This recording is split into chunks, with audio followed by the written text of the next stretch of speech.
السلام علیکم ورحمۃ اللہ وبرکاتہ۔ الحمد للہ الواحد المتوحد بالوحدانیت هو اللہ، الفرد المتفرد بالفردانیت هو اللہ، العزیز المتعزز بالعزت هو اللہ، القدیر المقتدر بالقدرت هو اللہ، قبل كل شيء هو الله، بعد كل شيء هو الله، الأول هو الله، والآخر هو الله، الظاهر هو الله، والباطن هو الله، أول الأولين هو الله، آخر الآخرين هو الله. أما بعد فأعوذ بالله من الشيطان الرجيم.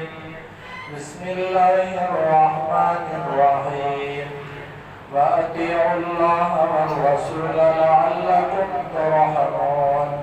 وقال تعالى في مقام آخر: يا أيها الذين آمنوا ادخلوا في السلم كافة ولا تتبعوا خطوات الشيطان. وقال تعالى في مقام آخر: ما أصاب من مصيبة في الأرض ولا في أنفسكم إلا في كتاب من قبل أن نبرأها. وقال تعالى: وما أصابكم من مصيبة فبما كسبت أيديكم ويعفو عن كثير. صدق الله العظيم. وقال النبي صلى الله عليه وسلم: من تواضع لله رفعه الله. وقال النبي صلى الله عليه وسلم: لا عدوى ولا هامة ولا نوء ولا سفر. وقال النبي صلى الله عليه وسلم: المسلم من سلم المسلمون من لسانه ويده. أو كما قال النبي صلى الله عليه وسلم: اللهم صل على محمد وعلى آل محمد كما صليت على إبراهيم وعلى آل إبراهيم إنك حميد مجيد. اللهم بارك على محمد وعلى آل محمد كما باركت على إبراهيم وعلى آل إبراهيم إنك حميد مجيد. محترم سامعین، برادران عزیز، اسلام اللہ کے فضل سے اللہ نے ہمیں جو دیا ہے یہ ایک کامل و مکمل مذہب ہے۔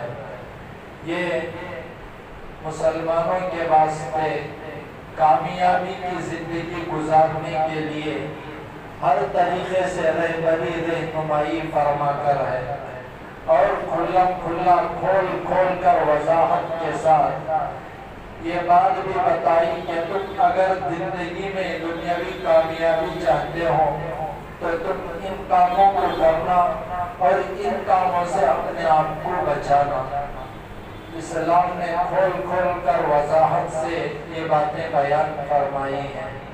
تو ہر جگہ رہبری رہنمائی اسلام نے ہماری کی ہے، معاشرتی زندگی ہو، معاشی زندگی ہو، یا اسی طریقے سے ازدواجی زندگی ہو، ہر ایک کے اندر اللہ تبارک و تعالیٰ نے مسلمانوں کو قرآن کے ذریعے سے، اپنے نبی کے ذریعے سے باتیں بتلائی ہیں۔ اب سب سے بڑی بات یہ ہے کہ یہ جو ایمان، جو یہ اسلام ہمیں اللہ کی طرف سے مل کر ہے، صرف نماز پڑھ لینے کا نام مکمل ایمان نہیں ہے، بلکہ 5 چیزوں کے مجموعے کا نام اسلام ہے، ایمان ہے۔ ان میں سے ایک پہلے نمبر پر جو ہے وہ عقیدہ عقائد ہے، اور دوسرا ایمانیات ہے، دوسرا عبادات ہے، تیسرا معاملات ہے، چوتھا معاشرت ہے، پانچواں اخلاقیات ہے۔ اب ان پانچوں میں جو زیادہ قابل لحاظ شے ہے، جو امور زیادہ طور پر قابل لحاظ ہے، وہ عقیدے والی چیز ہے۔ اس لیے کہ اگر ہمارا عقیدہ مضبوط نہ ہو تو ہمارے جو دوسرے اعمال ہیں یہ ہم اعمال کریں گے تو قبولیت کے درجے کو نہیں پہنچ سکتے۔ اگر ہمارے اعمال قبولیت کے درجے کو پہنچنا ہے تو ہمارے عقیدے میں مضبوطی ہونا ضروری ہے۔ اس لیے کہ عقیدہ ایک ایسی چیز ہے جس کا مضبوط ہونا اتنا ضروری ہے جتنا ضروری دوسرے اعمال کا مضبوط ہونا نہیں۔ مثال کے طور پر ہم نماز چھوڑ دیں، ہمارے ایمان میں کھوکھلا پن ضرور آئے گا۔ ہم روزہ نہ رکھیں، ہمارے ایمان میں کھوکھلا پن ضرور آئے گا۔ ہم زکوٰۃ نہ دیں، ہمارے ایمان میں کھوکھلا پن ضرور آئے گا۔ معاملات میں صحیح نہ اتریں، معاشرت کے اندر صحیح نہ اتریں، اور اخلاق میں صحیح نہ اتریں، کھوکھلا پن ضرور آئے گا۔ مگر یہ عقیدہ ایک ایسی چیز ہے جب عقیدے میں کمزوری آتی ہے تو بالکل ایمان کھوکھلا ہو جاتا ہے۔ سب سے اہم جو شے ہے وہ اہم شے ہمارے عقیدے کی مضبوطی کی ہے۔ عقیدہ مضبوط رکھیں۔ عقیدہ یہ ہے کہ کسی سے کچھ نہیں ہوتا، جو کچھ ہوتا ہے وہ بس صرف ایک اللہ سے ہوتا ہے۔ اس بات کا دل کے اندر عقیدہ رکھنا فرض ہے۔ اب دیکھیں، یہ ماہ سفر ہے، یہ سفر کے آج 7 تاریخ ہے۔ ماہ سفر جب آتا ہے تو ہمارے مسلمانوں کے اندر ایک بات چل جاتی ہے کہ سفر کے مہینے کے اندر کوئی کام نہ کریں، اس لیے کہ وہ کام اختتام تک نہیں پہنچتا۔ دیکھیں، اگر یہ بات حدیث سے ثابت ہوتی تو تب ماننا ضروری تھا، کوئی کام نہ کرنا تھا۔ مگر ہمارے نبی کا فرمان لا عدوہ ولا حامتہ ولا نوء ولا سفر، سفر کے بارے میں نبی نے الفاظ ارشاد فرمائے کہ سفر کا مہینہ منحوس نہیں۔ جب اللہ کے نبی کا فرمان یہ ہے کہ یہ سفر کا مہینہ منحوس نہیں، تو ہم کون ہوتے ہیں اس مہینے کو منحوس کہنے والے؟ جبکہ دیکھیں، یہ دین سے دور لوگ اگر سفر کے مہینے کے تعلق سے کچھ من گھڑت باتیں کریں تو یہ بھی برا ہے، مگر اس سے بھی زیادہ بری بات یہ ہے کہ اچھے خاصے دیندار گھرانوں کے اندر بھی سفر کے مہینے کے اندر کوئی بڑے بڑے فنکشن طے نہیں ہوتے۔ شادی بیاہ کرنے کا وقت آئے تو سفر کے مہینے کے علاوہ مہینے میں شادی کی جاتی ہے۔ یہ اچھے دیندار گھرانوں کے اندر یہ ماحول چل رہا ہے۔ جبکہ دیکھیں، ہمارے نبی کا یہ فرمان بھی ہے کہ اگر ساری دنیا مل کر کسی کو نقصان پہنچانا چاہے، اگر اوپر والا اللہ نہ چاہے تو ساری دنیا مل کر کسی کو نقصان نہیں پہنچا سکتی۔ اور ہمارے نبی کا یہ بھی فرمان کہ ساری دنیا والے مل کر اگر کسی کو نفع پہنچانا چاہے، اگر اللہ نہ چاہے تو ساری دنیا مل کر کسی کو نفع نہیں پہنچا سکتے۔ دیکھیں، یہ بات ہمارے نبی نے ارشاد فرمائی کیوں؟ مسلمان اپنے عقیدے میں مضبوطی پیدا کریں کہ ایسا ہو جائے گا، ویسا ہو جائے گا۔ بالکل جو اللہ چاہتے وہی ہوگا، اس کے علاوہ کچھ نہیں ہوگا۔ ایک صحابی اللہ کے نبی کے پاس آئے اور آ کر یہ عرض کیا، یا رسول اللہ، افضل چیز کیا ہے بتا دیں۔ اللہ کے نبی نے فرمایا کہ ایمان لاؤ، اللہ کے راستے میں جہاد کرو۔ یہ سب باتیں اللہ کے نبی نے جب ارشاد فرمائی تو صحابی نے عرض کیا، یا رسول اللہ، میں کوئی مختصر اور آسان چیز کے بارے میں آپ سے سوال کر رہا ہوں۔ اللہ کے نبی صلی اللہ علیہ وسلم نے ارشاد فرمایا کہ دیکھ اے میرے صحابی، تیری قسمت میں جو لکھ کر ہے اس پر تو راضی ہو جا، یہ سب سے آسان ہے، اس لیے کہ نفع کا مالک اللہ ہے، نقصان کا مالک اللہ ہے، ہر چیز کا مالک اللہ ہے، اور یہ بات بھی طے ہے کہ کوئی پتا ہل نہیں سکتا مگر اسی کے حکم سے، جو کچھ بھی ہوتا ہے اسی کے حکم سے ہوتا ہے۔ تو اب دیکھیں ایک بات آگے یہ بھی طے ہے، قرآن سے ثابت ہے کہ بعض دفعہ جو پریشانی آتی ہے وہ ہمارے گناہوں کی نحوست آ سکتے ہیں، اس لیے کہ قرآن بیان کرتا ہے ظہر الفساد فی البر والبحر، فساد جو پھیل رہا ہے خشکی میں ہو، تری میں ہو، سمندر پر ہو، زمین پر ہو، یہ اللہ فرما رہے ہیں بِأَيْدِ النَّاسِ، یہ لوگوں کے ہاتھوں کے کرتوت ہیں، یُذِیقَہُم بَعْضَ الَّذِی، بعض کا مزہ میں چکاتا ہوں، لَعَلَّهُمْ يَرْجِعُونَ، کیوں چکاتا ہوں؟ تاکہ لوٹ کر نیکیوں پر، فرما برداری پر، اطاعت پر آ جائیں۔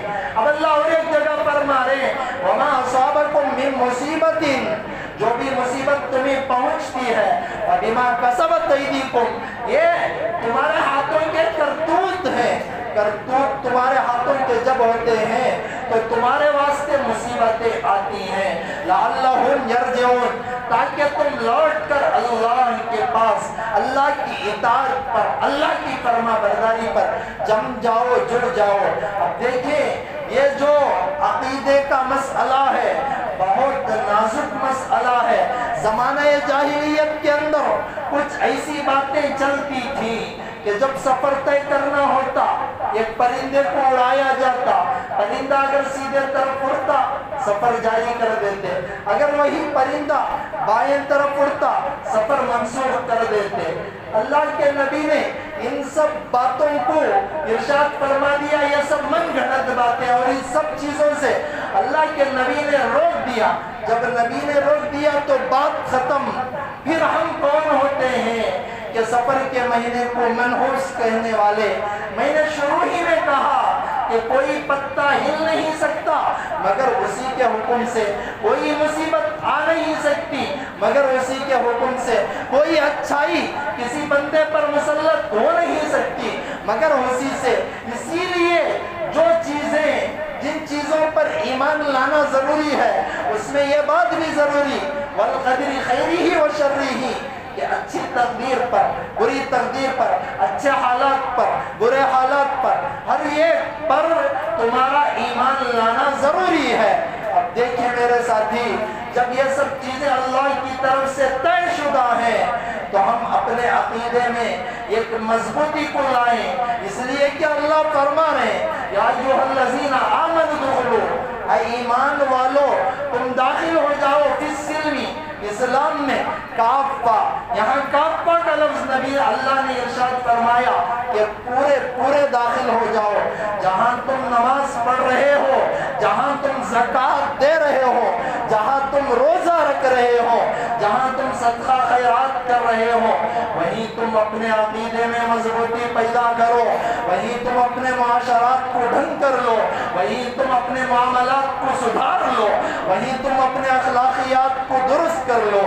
اس لیے کہ دیکھیں اگر کسی کا جسم ہے، اس جسم کا ایک عضو کٹا ہوا ہے، اسے جسم ناقص کہا جاتا ہے، اور جسم کامل کہنے میں لوگوں کو دشواری شروع ہو جاتی ہے، اس لیے کہ سرے سے ایک عضو نہیں ہے۔ ایسے ہی ہم نماز پڑھ رہے ہیں، ہم زکوٰۃ دے رہے ہیں، ہم روزہ رکھ رہے ہیں، یہ عبادت کا حصہ ہے، اور دوسرے عقائد ہے اور معاملات، معاشرت، اخلاقیات، ان سب میں ہم کو پورا اترنا پڑے گا، جب ہی ہم کامل مومن کہلانے کے لائق ہوں گے، ورنہ ہمارے کامل ایمان والے ہونے کی کوئی سرٹیفکیٹ نہیں ہو سکتی۔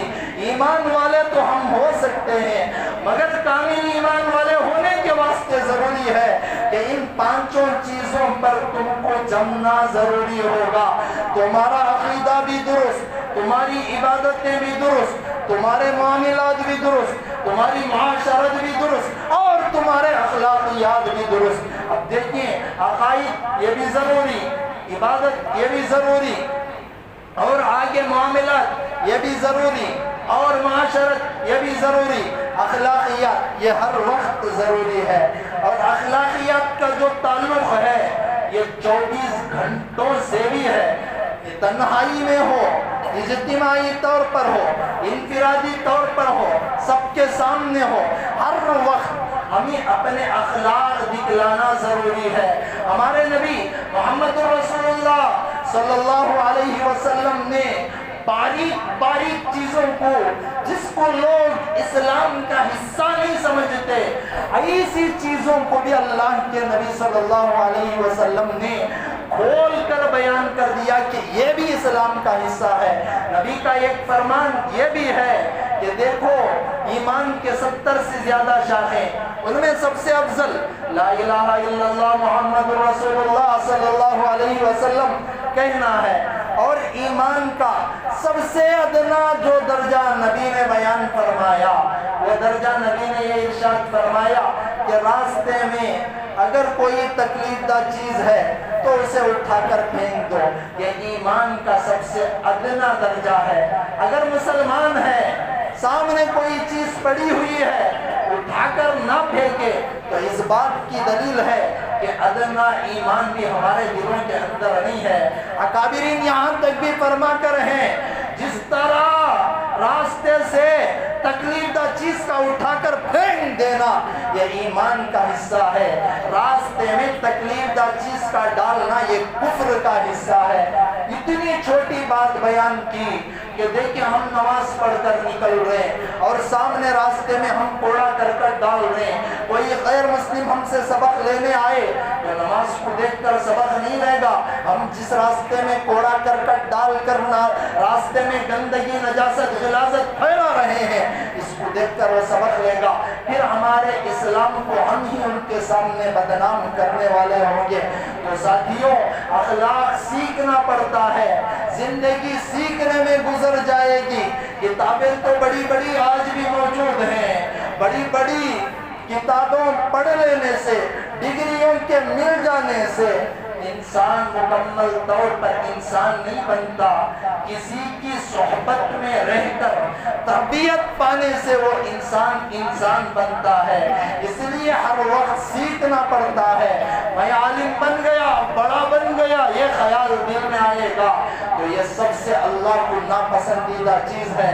ہم کو اللہ نے علم دیا، ہم کو اللہ نے ایمان دیا، نبی کا امتی بنایا، شکر ادا کرتے ہوئے اللہ سے ہر وقت گڑ گڑا کر اللہ کے سامنے عاجزی کا اظہار کرنا ضروری ہے۔ دیکھیں ہمارے نبی اللہ نے سب سے بڑا مقام عطا کیا تھا، ہمارے نبی کا مقام اتنا بڑا جہاں سارے انبیاء کا مقام ختم وہاں سے میرے نبی کا مقام شروع ہوتا ہے۔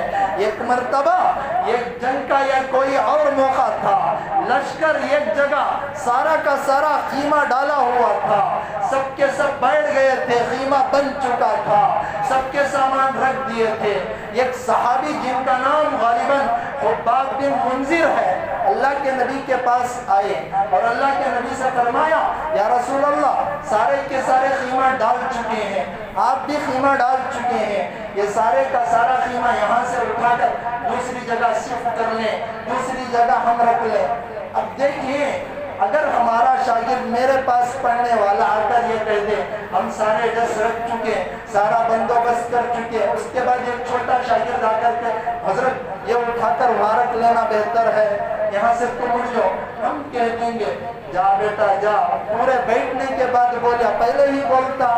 اللہ کے نبی صلی اللہ علیہ وسلم نے یہ ارشاد نہیں فرمایا، ارادہ فرما لیا کہ ادنا صحابی ہے مگر بات کو ہم قبول کرنا پڑتا ہے۔ یہاں ہمیں سبق ملتا ہے ساتھیوں، چھوٹا ہو کہ بڑا ہو، اگر کوئی اچھی رائے دے رہا ہو لینا پڑے گا۔ حضرت جبرائیل اتنے میں حاضر ہوئے، یا رسول اللہ جو حباب فرمانے اس بات پر عمل کر لے۔ اللہ کے نبی نے حکم دیا، پھر خیمہ دوسری جگہ لے جا کر لگایا گیا۔ تو ساتھیوں ہم اگر بننا ہے تو ان سب چیزوں کو سیکھنا پڑے گا۔ یہ سب چیزوں کو سیکھنے کے واسطے نبی کے فرمان پر عمل کرنا پڑے گا۔ نبی کا فرمان کیا ہے؟ من تواضع للہ، اللہ کے واسطے جھک جاؤ، رفعہ اللہ، تم جھکو گے اللہ تمہیں اٹھائے گا۔ اب آگے دیکھیں، اگر ان سب چیزوں پر عمل کریں گے ہمارا دل نرم ہوگا۔ اب یہاں شریعت نے اتنا زیادہ تاکید اخلاق کے بارے میں کی جس کی کوئی حد ہی نہ چھوڑی۔ اب دیکھیے، مسجد ہے، اللہ کا گھر ہے، ہر مسلمان کے واسطے یہ ضروری ارشاد قرار دیا گیا کہ جب بھی اذان ہو تمہیں آ کر نماز جو پڑھنا ہے وہ مسجد میں جماعت کے ساتھ ادا کرنا پڑے گا۔ اگر تم جماعت کو چھوڑو گے، گھر میں نماز ادا کرو گے، یہ ادائے کامل نہ ہوگی بلکہ یہ ادائے ناقص ہوگی۔ اللہ کے نبی کا ایک فرمان یہ بھی ہے کہ دیکھیں، اگر کچھ لوگ گھر میں نماز پڑھ رہے ہوں تو اس کے بارے میں نبی فرما دیں کہ جب جماعت کھڑی ہو جائے تو میں چند نوجوانوں سے کہوں کہ وہ بہت سارا ایندھن اکٹھا کرے، پھر میں ان کے گھروں کو جلا دوں جو بے جا عذر گھروں میں نماز پڑھ لیتے ہیں۔ یہاں اللہ کے نبی جو تاکید کر رہے ہیں وہ جماعت کی نماز کی اہمیت کی تاکید کر رہے ہیں، اور نماز کے بارے میں اللہ کے نبی صلی اللہ علیہ وسلم کا خود ہم عمل دے سکتے ہیں۔ جب آخری ایام آئے، ان آخری ایام میں اللہ کے نبی صلی اللہ علیہ وسلم زیادہ تر بیمار ہو گئے، یہاں تک کہ چلا بھی نہیں جا سکتا تھا، تو اس موقع پر بھی دو صحابی کے سہارے سے اللہ کے نبی مسجد نبوی پہنچ کر اللہ کے نبی نے نماز ادا فرمائی۔ اس سے بھی اللہ کے نبی نے جماعت کی نماز کی اہمیت کو دکھانا تھا کہ جماعت کی نماز کی اہمیت کتنی بڑی ہوتی ہے۔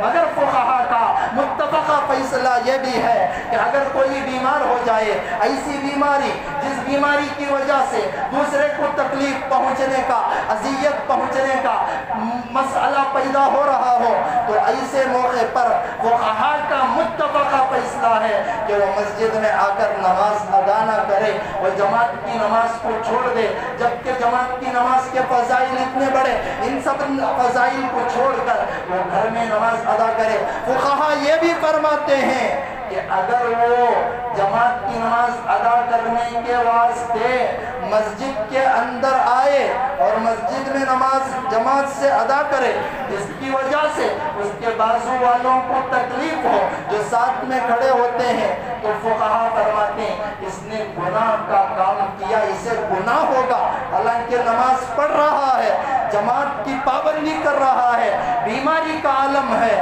تکلیف اٹھا کر گھر سے مسجد کو چل کر آ رہا ہے، اس سب تکلیف کے باوجود فقہا فرماتے کہ اس نے گناہ کا کام کیا۔ یہ کیوں بات ارشاد فرمائی کہ ادنا سے ادنا تکلیف بھی ایک مسلمان سے دوسرے مسلمان کو ہرگز نہ ہو، یہ بات ارشاد اس لیے فرمائی۔ فقہا نے یہاں تک بھی ایک بات ارشاد فرمائی کہ دیکھو، ایک ہی وقت ہے، تم نفل نماز پڑھنے کے لیے کھڑے ہو گئے اور اچانک ایک تقاضا ایسا آیا جس تقاضے کو پورا کرنے کی وجہ سے ایک مسلمان کی تکلیف دور ہونے کا انداز ہو گیا ہے، تو تم نفل نماز کو چھوڑ دو، جا کر تم اس کی تکلیف دور کرو۔ تکلیف دور کرنے پر جو ثواب ملے گا، نماز پڑھنے پر بھی وہ ثواب نہیں ملے گا۔ اب یہاں میرے ساتھیوں غور کرنے کا مقام ہے کہ ہمارا ایمان اس وقت کتنا کمزور، کتنا گھٹیا ہوتا جا رہا ہے۔ ہم اپنے ایمان کو بنائیں، اپنے اخلاق کو بنائیں، اپنی معاشرت کو درست کریں، اپنے معاملات کو درست کریں۔ اس لیے اس وقت ضروری ہے، میں کہتا ہوں ہمیشہ کہ ہم اپنا کردار ہی ایسا بنائیں جس کردار کو دیکھ کر لوگ سوچنے پر مجبور ہو جائیں کہ ہم بھی ایسے بنیں۔ اب صحابہ کے اندر یہی کردار تھا، جو بھی دیکھتا صرف دیکھ کر مسلمان ہو جاتا۔ نبی کو صرف دیکھ کر مسلمان ہونے والوں کی تعداد بہت زیادہ ہے، اس لیے کہ نبی نے اپنا کردار ہی ایسا بنایا تھا۔ اگر تمہارے راستے میں، ہمارے راستے میں کوئی آ کر منفی کانٹے پھینک کر ہمارے دل پر وہ کانٹے آ کر چبھ رہے ہوں، تو ہم ان کے سامنے مثبت پھول پیش کریں۔ اگر ہمارے راستے میں کوئی بڑی رکاوٹ پڑ رہی ہو تو ہم اس رکاوٹ کو ترقی کا راستہ سمجھ کر اپنے کام پر گامزن ہو جائیں۔ میں اپنے اکابرین کی تاریخ بار بار پڑھتا ہوں، اکابرین کے ساتھ بھی حالات آئے آئے، اکابرین کو بھی گالیاں دی گئی، مگر جو گالی دیتا ہمارے اکابرین کا اصول تھا کہ اس کے حق میں صاف دل سے دعا کر دیتے۔ جو اگر ہمارے اکابرین کی راہ میں کھڑا ہو جاتا، ہمارے اکابرین ان کے ساتھ خوشبو اور پھول والی باتیں کیا کرتے تھے۔ اشرف علی تھانوی کا نام ہم سب سن کر ہیں، بڑے اللہ والے گزرے ہیں، اتنے بڑے اللہ والے گزرے ہیں جن کی باتوں کو ہم سب سیکھ کر بیان کرتے ہیں۔ دنیا کا ہم جیسا چھوٹا عالم ہو یا دنیا کا بڑا تقی عثمانی جیسا بڑا عالم ہو، ہر ایک اشرف علی تھانوی کی باتوں سے آج فائدہ اٹھا رہا ہے، اور میں امید لگا کر کہہ سکتا ہوں انشاءاللہ قیامت کی صبح تک بھی اشرف علی تھانوی کا نام زندہ رہے گا۔ اتنی کتابیں انہوں نے لکھ دی۔ خود اشرف علی تھانوی کے بارے میں آتا ہے کہ بعض دفعہ اشرف علی تھانوی کے سامنے ایسے خط آتے جن خطوں کے اندر اشرف علی تھانوی کو گالیاں لکھ کر رہتے۔ اشرف علی تھانوی فرماتے ایسے خطوط جب میں پڑھتا جن خطوط کے اندر مجھے گالیاں لکھ کر رہتے تو میں بعض مرتبہ شکریہ ادا کرتا۔ پوچھنے والے نے حضرت گالیوں کا بدلہ شکریہ کیسا؟ حضرت نے فرمایا کہ یہ گالیوں کو میں اپنی اصلاح کا راستہ سمجھتا، اس لیے کہ میں جہاں بھی جاتا ہوں بیان کرنے کے لیے بڑا مجمع ہوتا، اور جب میں آتا ہوں اشرف علی اشرف علی اشرف علی کا نعرہ سب جگہ لگتا ہے، مگر جب میرے نفس میں کچھ مجھے محسوس ہوتا ہے کہ موٹا پن آ رہا ہے تو ان گالیوں کو اس نفس کا میں توڑ سمجھتا ہوں۔ ہمارے اللہ والوں کے واقعات کو سنے میرے ساتھی کہ جب کوئی کانٹا ہمارے دل پر چو رہا ہو اسے ہم ترقی کا راستہ سمجھیں، اس لیے کہ اگر چوزا مرغی کا بننا ہو تو اس کے واسطے اور یہ انڈے کے چھلکے کا ہونا ضروری، چھلکا آڑ میں رہے گا تبھی یہ چوزا بنے گا، ورنہ چوزا بننے کا سوال پیدا نہیں ہوتا۔ آدمی کو جب حالات آتے ہیں حالات میں آدمی بنتا ہے، سبرتا ہے۔ اللہ کے نبی کے اس حدیث کو اٹھا کر دیکھے، میں نے کتاب میں پڑھا، اللہ کے نبی دین کی دعوت دے رہے تھے، کچھ لوگ آئے جو اللہ کے نبی کے دشمن تھے۔ اللہ کے نبی کے منہ پر جس چہرے کی قسم خود قرآن نے والضحیٰ کے ذریعے سے اٹھائی، ایک تھوکا، دوسرا تھوکا، تیسرا اللہ کے نبی کے چہرے پر تھوکا۔ ہمارے چہرے پر تھوک دیتا علیحدہ بات تھی، ہم تو گنہگار ہیں، مگر نبی اتنے بڑے ان کے چہرے پر تھوکا گیا۔ میں نے پیر ذوالفقار کی کتاب میں یہ بات پڑھی، جب تھوکنے کے بعد کچھ لوگوں نے مٹی بھی اٹھا کر پھینک دی، اللہ کے نبی کے چہرے پر کیچڑ جیسا ہو گیا۔ فاطمہ کو فاطمہ اتنے میں حاضر ہو گئی، اللہ کے نبی کے سامنے آنکھوں سے آنسو بہائے، اس لیے کہ والد کے ساتھ جب یہ کیا جا رہا، بیٹی سامنے آئے تو بیٹی کے اوپر کیا گزرے گا، جبکہ بیٹے کو ہی رونا آ جاتا ہے اگر والد کو کوئی دوسرا آدمی گالی دے دے، تو بیٹیوں تو والدین کے واسطے ایک دل کے جگر کا ٹکڑا، تو کیا گزرا ہوگا فاطمہ کے اوپر۔ اللہ کے نبی کے سامنے یہ کہا یا رسول اللہ مجھے دیکھا نہیں جاتا۔ اللہ کے نبی نے فرمایا یہ امت جس کے ہر گھر میں انشاءاللہ دین پہنچ کر رہے گا، یہاں بھی خیر کی دعا ہمارے نبی نے دی۔ تو ساتھیوں اس نبی کے امت ہم ہیں کہ اگر ہمارے اوپر کیچڑا ہم نبی کی پیروی کریں، صرف سنت نماز پڑھ لینا نہیں، صبر کے ساتھ دوسرے کو صاف دل کے ساتھ دعا دینا، یہ بہت بڑا ایمان کا ایک حصہ ہے۔ کوئی گالی دے اسے مسکرا کر ملنا، یہ ایمان کا بہت بڑا حصہ ہے۔